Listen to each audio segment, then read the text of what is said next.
50 épisodes pour créer l'animé parfait. C'est l'exploit qu'a réalisé Code Geass. Pourtant, sur le papier, c'est l'animé le plus cliché du monde. Un lycéen qui obtient un pouvoir magique, des robots géants et du fanservice qui casse le rythme. Mais derrière ces apparences se cache une véritable profondeur jamais vue ailleurs. Entre manipulation, trahison et sacrifice, Code Geass accomplit ce que très peu d'œuvres réussissent. Une cohérence narrative absolue.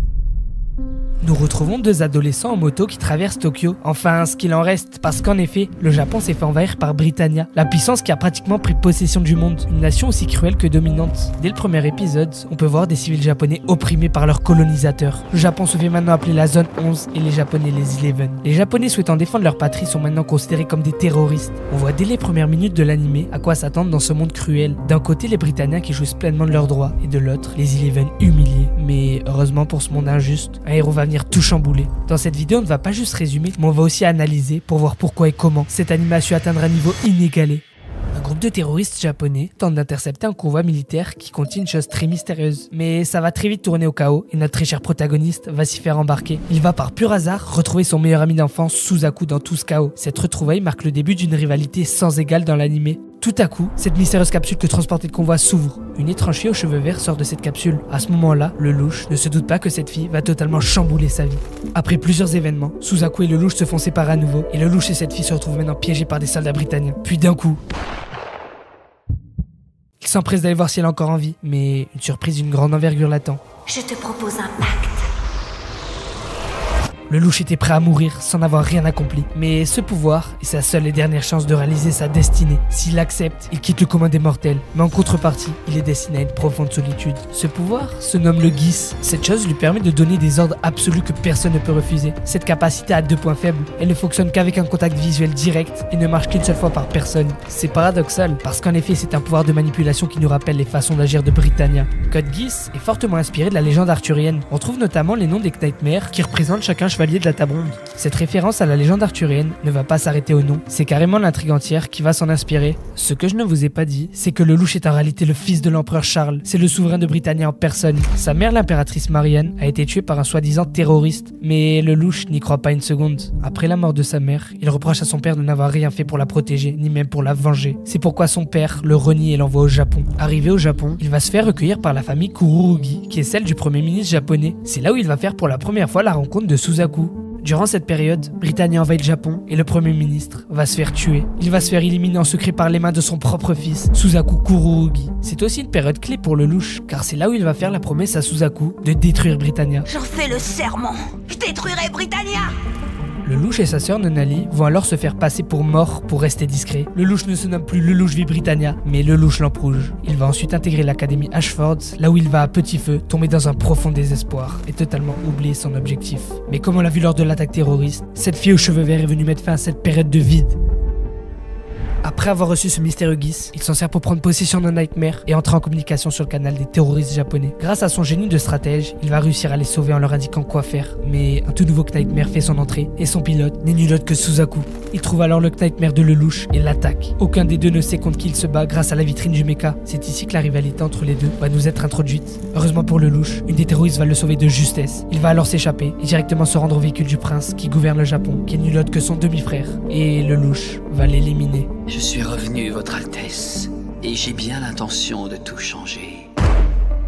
De retour dans sa vie de lycéen, il va se rendre compte qu'une des terroristes présentes la veille est en réalité une camarade de classe, c'est Kalen. Cette fille qui nous est ici introduite va être un pilier majeur du récit. Elle va incarner la loyauté et la volonté de changer les choses. En parallèle de tout ça, Suzaku est accusé d'avoir tué le prince Clovis parce qu'il est le seul pilote de Nightmare japonais. En apprenant la nouvelle, le louche va élaborer un plan pour libérer Suzaku et va réunir les terroristes dans un train. C'est ici qu'on nous introduit Zero. C'est le nom et l'apparence que prendra maintenant le louche pour ne pas divulguer son identité. À ce moment-là, on est loin de s'imaginer l'ampleur que va prendre ce simple déguisement. Ça va devenir un véritable symbole de justice et d'espoir. Il va alors faire son apparition en public et sauver Suzaku en décidant le Geass sur le nouvel empereur du Japon. Cette action va mondialiser ce masque symbolique. De là, l'ascension de Zero ou plutôt de le louche va commencer. Il va alors mettre en place une multitude d'opérations pour se créer un nom et écraser les injustices. Il va appeler son groupe les Chevaliers Noirs. En parallèle, il va commencer à s'attacher à Situ, l'étrange fille qui est à l'origine de son pouvoir. Elle va le sauver à plusieurs reprises tout en restant très mystérieuse. Dans le même temps, Suzaku se fait libérer, mais bizarrement il ne blâme pas l'injustice qu'il a subie. Il continue de soutenir Britannia Britannia malgré tout. Pour lui, la voie de la paix est accessible en changeant le système de l'intérieur, tandis que pour le louche, il faut détruire le système pour le recréer. C'est là où on comprend ce qui oppose les deux. Il y a d'un côté Suzaku qui a du sang japonais, mais qui défend Britannia, et de l'autre, le louche qui a du sang royal, mais qui veut détruire Britannia. Suzaku va alors faire la rencontre d'Euphemia, une fille qui se fiche de ses origines japonaises, qui va apprendre à le connaître. Suzaku lui dévoile ses idéaux, en parallèle que le louche expose les siens à Situ. Les deux veulent la paix, mais pour Suzaku, la fin ne justifie pas les moyens, tandis que pour le louche, c'est le contraire. Le louche prend des valeurs utilitaristes qui n'hésitent pas à sacrifier quelques personnes pour en sauver le plus grand nombre. C'est là où on voit que l'anime n'est pas un simple shonen, pouvant même ouvrir à des débats philosophiques.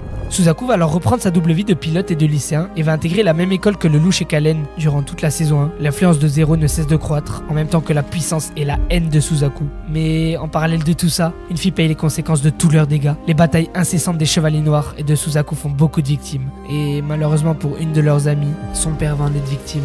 Zero, c'est bien l'allié des faibles. Oui, du moins c'est ce qu'il a dit. Pourquoi il a tué mon père? Pourquoi mon père, hein? Non! Elle, c'est Shirley. Elle est depuis longtemps amoureuse de Lelouch, mais n'a aucune idée de la double vie qu'il mène, car c'est en réalité ce même garçon dont elle est amoureuse qui a tué son père. C'est à ce moment précis que Lelouch comprend qu'il ne peut pas faire marche arrière. Il a choisi la voie du sang pour arriver à la paix. J'aimerais que le monde devienne un endroit paisible. Tu as une raison de vivre, tu veux que ça continue. Et j'ai bien l'intention de tout changer. Êtes-vous prêt à vous engager sur la voie du sang? Après cette tempête émotionnelle, Suzaku devient chevalier pour une princesse. Pas n'importe quelle princesse, il s'agit de Euphemia, la fille de tout à l'heure. C'est en réalité la sœur de la gouvernante actuelle du Japon, mais aussi et surtout la demi-sœur de Lelouch. À ce moment de la série, on peut voir un contraste entre Lelouch qui remet en question toute sa vision et Suzaku qui se rapproche de son objectif. Lors d'une opération terroriste menée par les Chevaliers Noirs sur une île, Lelouch, Suzaku, Kalen et la princesse Euphemia vont se retrouver dispersés sur l'île de Kamine. Lelouch va retrouver sa demi-sœur avec qui il va passer un moment de retrouvailles joyeux. Contrairement aux autres représentants de Britannia, elle a le cœur pur. Et ça va faire toute la différence. De l'autre côté de l'île, Suzaku apprend que Kalen fait partie des Chevaliers Noirs, ce qui rend l'ambiance tendue. Les deux décident de s'entraider à contre-cœur pour survivre. Cet épisode est un des plus calmes et joyeux, mais c'est en quelque sorte le calme avant la tempête. Après ça, chacun arrive à s'enfuir. Lelouch repart avec Kalen et Euphemia avec Suzaku. Plus tard, Euphemia profite de ses privilèges de princesse pour créer une zone de non-violence réservée aux Japonais. C'est une décision très surprenante de la part d'un membre de la famille royale, ce qui ne va pas laisser indifférent le monde. Une cérémonie est donc organisée, là où énormément de Japonais se rassemblent. Zero, ou plutôt Lelouch, décide de s'y rendre pour parler avec Euphemia. Il apprend qu'elle a fait ça pour lui, et qu'elle a renoncé à son titre au trône pour cette noble cause. Cette conversation a réussi à adoucir Lelouch et à se résigner à l'aider. Mais qui aurait su ce qu'elle allait suivre? Ça suffit. Arrête de raconter des bêtises. Ce ne sont pas des bêtises, par exemple. Je pourrais te demander de tuer tous les Japonais.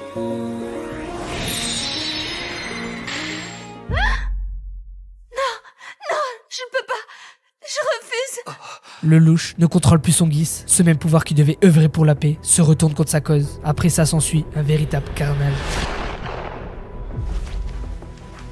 Euphemia devient alors folle et le projet tombe à l'eau. C'est ici une véritable tragédie grecque. Cela partait d'une intention pure avec Euphemia, pour finir en véritable chaos. Cet événement marque une véritable étape pour l'œuvre. Après ça, Lelouch est détruit intérieurement. Mais plutôt que de rendre tout ça inutile, il préfère faire passer Euphemia pour la méchante et se fait passer pour le héros qui sauve les Japonais. Cet événement a renforcé la foi des opprimés en Zero, sans savoir qui a causé ce massacre. À ce moment de l'intrigue, Lelouch sait pertinemment qu'il n'y a plus de marche arrière possible et qu'il ne vivra plus jamais comme avant. Il préfère ne pas regarder derrière et atteindre son objectif le plus vite possible pour atteindre la paix. Dans un élan de confiance et de puissance, les Chevaliers Noirs s'empressent d'aller attaquer Tokyo pour en prendre possession. Cet événement va même se nommer la Black Rebellion. Ils réussissent à conquérir presque tout Tokyo, tout semble gagné d'avance. Mais d'un coup, Zero, ou plutôt Lelouch disparaît. Il n'y a qu'une seule chose qui peut amener Lelouch à disparaître si près du but. C'est sa sœur, Nonali. Son objectif premier est de créer un nouveau monde de paix, mais pas pour lui, non. Il fait ça pour sa sœur. Nonali s'est fait enlever et emmener sur l'île de Kamine. Il s'empresse donc d'aller la secourir, mais malheureusement pour lui, Suzaku l'avait suivi. Lelouch est donc pris au piège. Au même moment, Kalen est arrivé pour le sauver, mais les dés sont déjà jetés.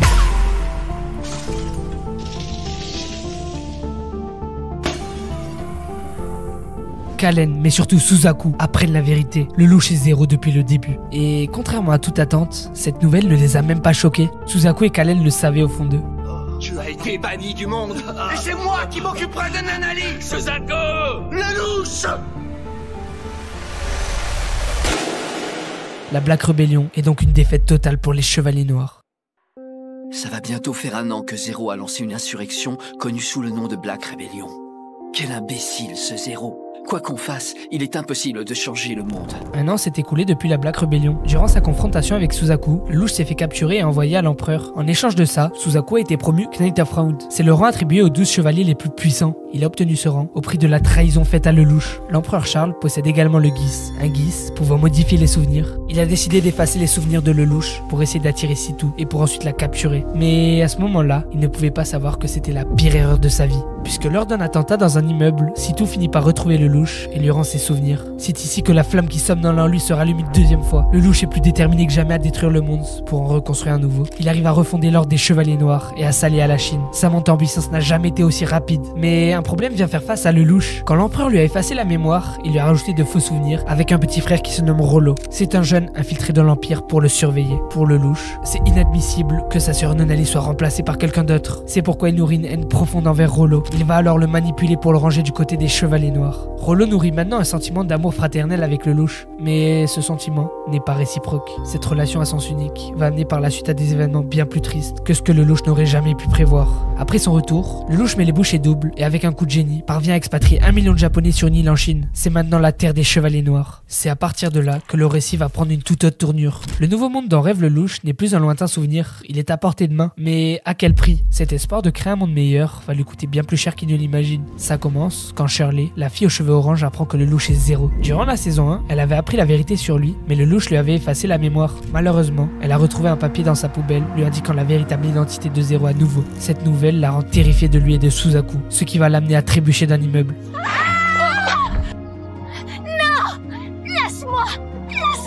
Qu'est-ce que tu racontes? C'est hors de question. J'ai perdu trop de gens autour de moi, alors tiens bon. Cet incident va rendre la mémoire à Shirley, et elle va comprendre l'intention profonde de Lelouch. Je me suis trompée sur Lelouch. C'est juste quelqu'un de désespérément seul. Shirley veut ramener le bonheur dans la vie de Lelouch et retombe amoureuse de lui. Il a retrouvé une personne très chère à ses yeux, mais ce bonheur ne va être que de très courte durée. Rollo, le frère de Lelouch, et aussi son loyal serviteur, rencontrent Shirley par hasard lors d'un incident. Ils parlent tous deux de leur profond amour pour Lelouch, jusqu'à ce que Shirley fasse l'erreur de prononcer le prénom Nunnally.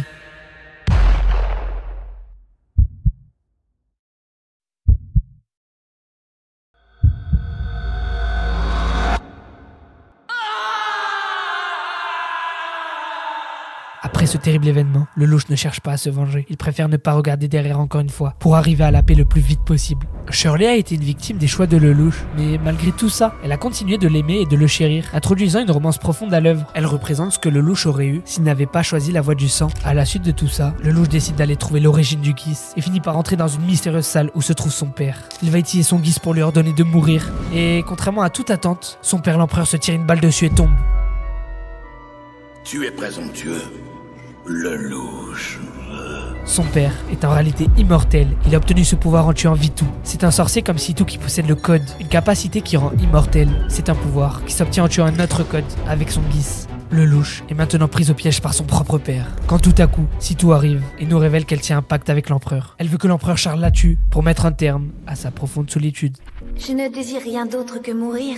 Je souhaite que mon existence immortelle se termine enfin. Après ça, Lelouch se retrouve dans la mémoire de Situ. Et c'est là où tout va prendre sens. Situ était une humaine autrefois qui a, comme Lelouch, reçu un Geass. Elle a reçu ce pouvoir de la part d'une mystérieuse femme. Sa volonté profonde était d'être aimée, donc son Geass s'est matérialisé pour obliger les gens à l'aimer. Un peu plus tard, la femme qui lui a donné son pouvoir a orchestré un plan pour que Situ la tue et mette fin à sa longue vie d'immortel. Le pouvoir du code n'est pas une bénédiction, mais une malédiction. Sauf que cette malédiction de solitude a peut-être été brisée un jour, mais ce n'est qu'une théorie.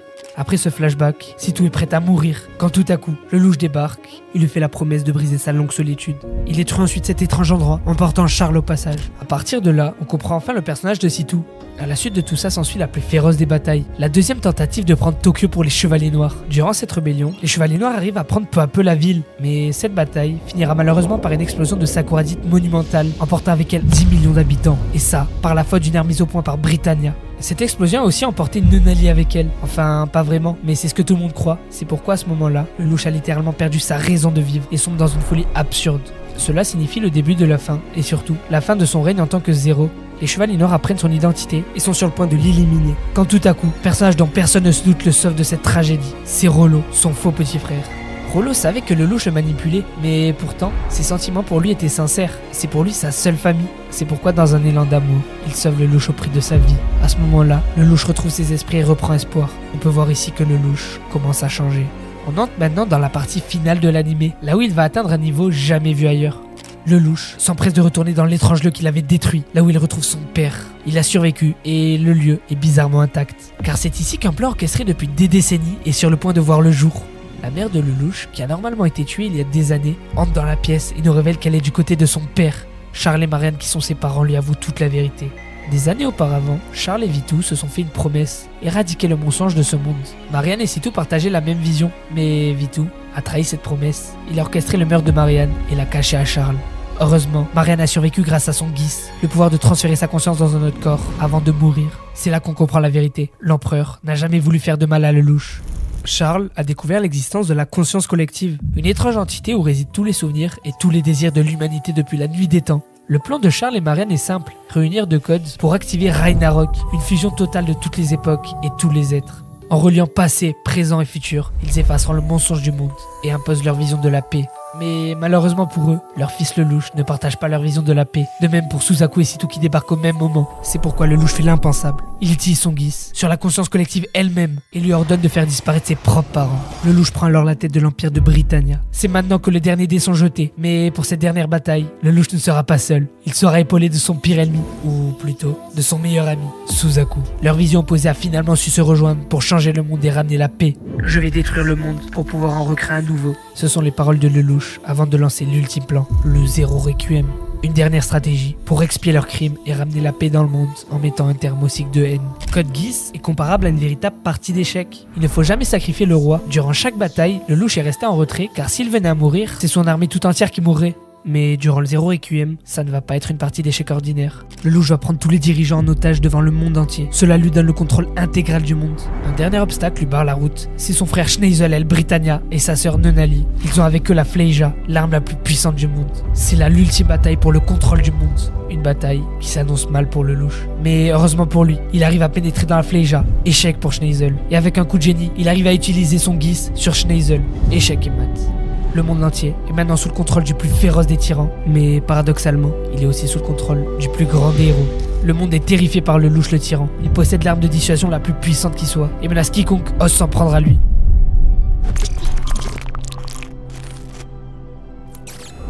Là où tout va prendre sens, c'est 2 mois plus tard à Tokyo. C'est l'exécution publique des terroristes qui ont osé défier Lelouch. Il est ici représenté comme le dictateur absolu qui terrifie le monde entier. Il a concentré en une seule personne toute la haine du monde. Durant la cérémonie, quelqu'un auquel personne ne s'attendait fait son apparition. C'est nul autre que Zéro, le symbole de la justice. Il se précipite vers Lelouch et le poignarde.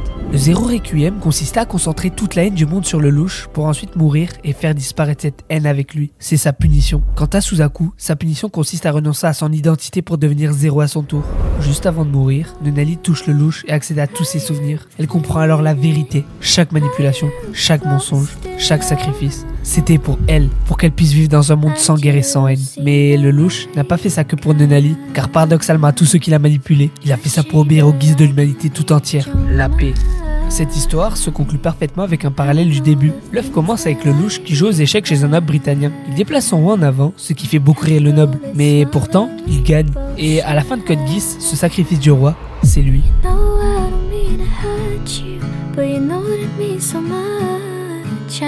Ah oui, et j'oublie, la perfection n'existe pas.